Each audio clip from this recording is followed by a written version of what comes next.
business are you in? I don't mean what is your mission, right? That's very well established. I mean, what business are you in? Business is the exchange of value for value. Customarily, it's the exchange of something valuable from a merchant in return for money from a patron, for example.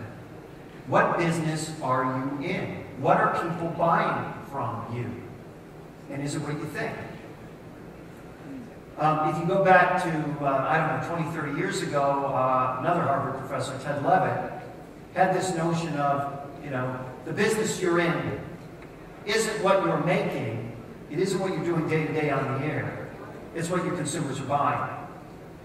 Okay? Do people give you the money that they give you simply because you exist, or because of what value you create in their lives, apart from what you do on the air at any given point in time?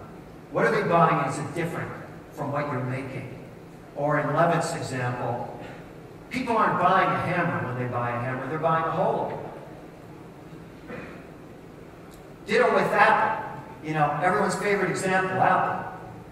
When they got into the MP3 business, they didn't really care about creating another MP3 gadget. There were a bunch of those already. They were in the business of creating a solution to a problem, a solution that was part of an ecosystem that solved a much larger problem, namely, how do I get my music conveniently? How do I carry it wherever I want to go?